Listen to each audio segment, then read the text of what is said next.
ಉಡುಪಿಯಲ್ಲಿ ಧಾರಾಕಾರವಾಗಿ ಸುರಿತಾ ಇದೆ ಮಳೆ. ಮಳೆಯಿಂದ ಭೂ ಕುಸಿತ, ಮನೆ ಬಾವಿಯು ಧರೆಗೆ ಝಲ್ಲೆನ್ನಿಸ್ತಾ ಇದೆ. ಬಾವಿಯೊಂದು ಕುಸಿಯುತ್ತಿರುವ ದೃಶ್ಯ. ಉಡುಪಿ ಜಿಲ್ಲೆಯ ಕಾರ್ಕಳದ ನೆಲ್ಲಿಕಟ್ಟೆ ಸರ್ವಿಸ್ ಸ್ಟೇಷನ್ ಬಳಿ ಈ ಘಟನೆ ಸಂಭವಿಸಿದೆ.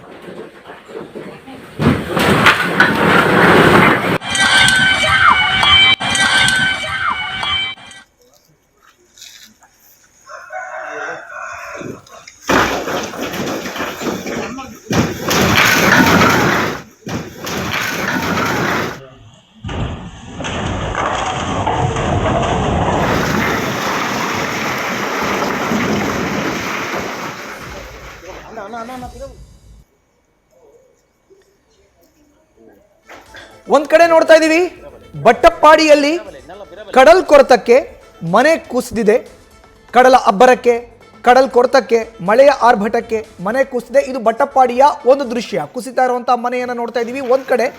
ಇನ್ನೊಂದು ಕಡೆ ಕಾರ್ಕಳದ ಸರ್ವಿಸ್ ಸ್ಟೇಷನ್ ಬಳಿ ಮಳೆಯಿಂದಾಗಿ ಬಾವಿಯೇ ಕುಸಿದು ಬಿದ್ದಿರೋ ಅಂತ ದೃಶ್ಯವನ್ನು ನೋಡ್ತಾ ಇದ್ವಿ. ನ್ಯೂಸ್ ಫಸ್ಟ್, ನಿರ್ಭೀತಿಯಿಂದ ನಿಮ್ಮ ಪರವಾಗಿ.